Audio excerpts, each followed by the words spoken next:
All right, we're out here today with Bob Morey on lovely Lake what? Lobdell. Lobdell Lake, out on his back deck. And Bob's going to show us how to tune our skis up so we can get ready for that great run out there at Mount Holly or out west, wherever we go. So I'm going to turn it over to Bob. Here you go, Bob.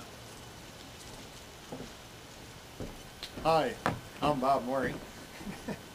Hey, what I'm going to do is just tune some skis. We're going to make it nice and simple and easy, kind of like the way I do it. And every 2 weeks I do 4 pairs. So anyway, here's a shot at it. I could be wrong, but this is the way I do it anyway. So I use one of these nice, you can buy these at specialty stores, ski shops, or you can just get them out of the rummage sales, or these things cost 10 bucks a piece at Big Lots, okay? These are sawhorses. All they do is hold my work up so that I can don't have to bend over. Although I've done them on the floor, okay? So anyway, here's my skis. Let's get, or a ski, and let's do the first things, okay? Let's check them out, and I'm gonna get the brake out of the way, okay? Because they just skin up your knuckles and junk like that.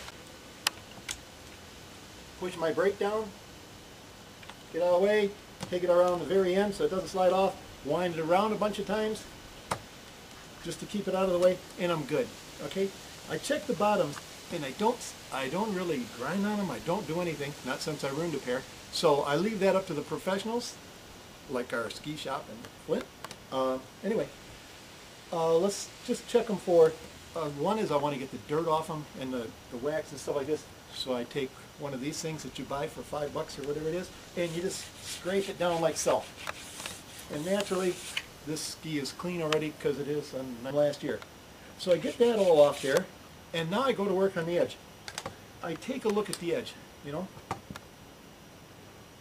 And what I'm looking for is the places that I've actually hit a rock or something like this, and it takes a little ding in there.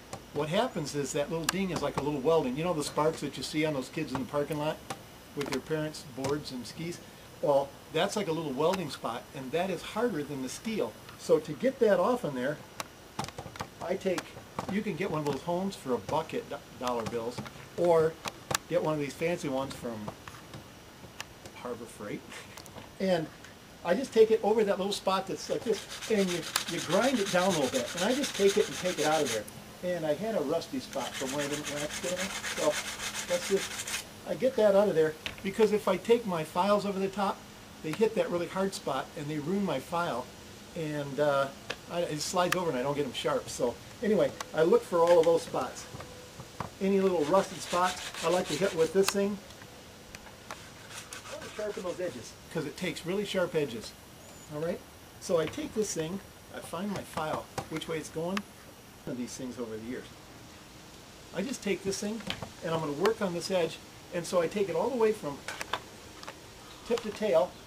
And there's no fancy vices, no nothing. I'm just hanging on to it right here.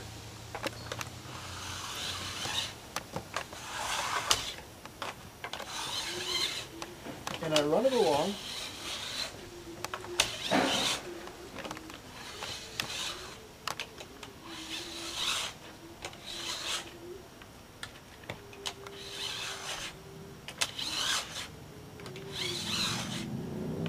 I know, a lot of people think that's short, choppy strokes. So just because it's being taped, I'll do one real long one like this.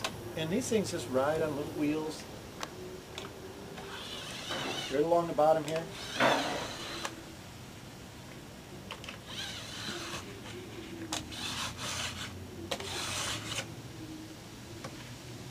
That's enough to keep me going. You're supposed to do it